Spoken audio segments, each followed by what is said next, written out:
Phil Mickelson is known for being one of the best golfers. But did you know he's also known to get into controversies? Let's talk about the time he really angered Lee Trevino. Aren't you curious to know? What was it all about? Phil may be one of the best players, but that doesn't mean he doesn't get slammed by the media or his peers. The 52-year-old is notorious for not keeping his mouth closed when he probably should have. And you can guess, he's landed himself in pretty sticky situations over the years. But this one time, he was so out of line that his peers had to tell him to calm down. If you can't respect your fellow players, just sit down and be humble, dude. In 2014, Europe won the Ryder Cup, one of the most coveted U.S. trophies. Understandably, the captain, Tom Watson, was pretty upset, but that was nothing compared to what was coming his way. Phil Mickelson was also part of the team and decided to let his frustration with the captain be known to everyone. Yes, we mean to everyone. Instead of graciously accepting defeat, he went into the press conference with an agenda in his mind. He came guns blazing at the reporters and put Tom on full blast. He accused Tom of using a strategy that didn't fit the team, and that's why they lost the cup.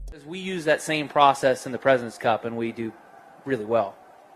And unfortunately, we have strayed from a winning formula in 08 for the last 3 Ryder Cups. When the reporter asked Watson about his comments, he was still polite and respectful about it. He simply said that both of them had different philosophies and that there were no hard feelings. Nobody here was in any decision.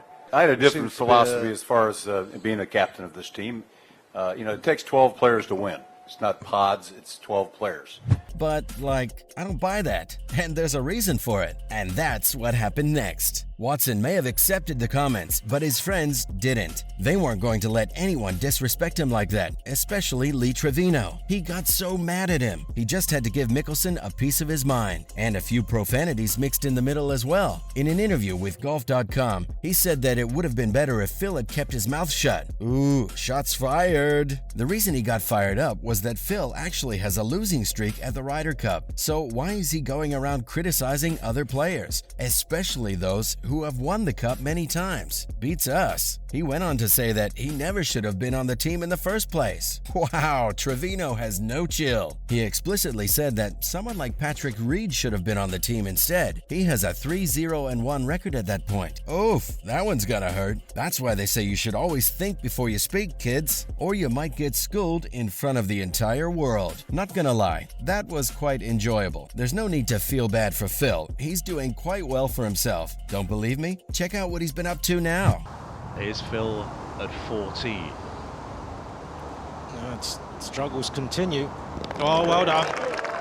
He's had a successful career so far. Now, at age 52, he's collected many trophies under his belt. He's even played in countless PGA events over the years. Out of those, he's won 45. Yeah, you read that right. He has 45 titles to his name. Sorry, Lee, but he definitely isn't losing anymore. Out of those 45, 3 of them are Masters titles. These were won in 2004, 2008, and 2010. He's also won 2 PGA championships, 2005 and 2021. On top of that, he also won an Open Championship in 2013.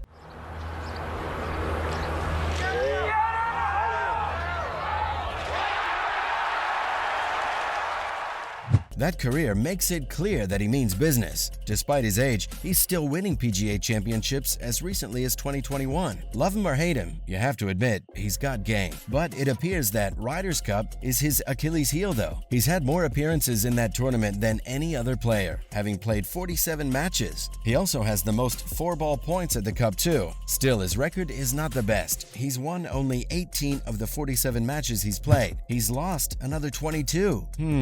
Maybe Lee was onto something when he bashed him, or maybe he cursed him for criticizing his best friend. I wouldn't put anything past these golfers. Speaking of, there's some pretty drastic things that he did recently that got him into trouble again. Curious? It's none other than his LIV golf controversy. Well, where to start with this one? It feels like every golfer worth his merit has had some sort of LIV golf-related controversy, no? Basically, when the league started, he laid low. No one knew if he was going to defect or not. But then, we got word that he's having his biography written. What does that have to do with anything? Well, everything. In January, he called his writer, Alan Shipnuck, and and laid it out for him. According to him, the Saudis were dangerous people. They killed Jamal Khashoggi, beheaded people for being gay, and the women's rights are downright apprehensive. And still, he was taking a deal with them. This shocking revelation was followed by a practical planarization. So what could justify this action? Well, apparently, it's not just about the money. The PGA runs golf like a dictatorship. There's no alternative to them, so they are as inflexible as heck. Now, this new tour gives the players leverage. Essentially, he wanted to blackmail the PGA into more money. Considering that he had $40 million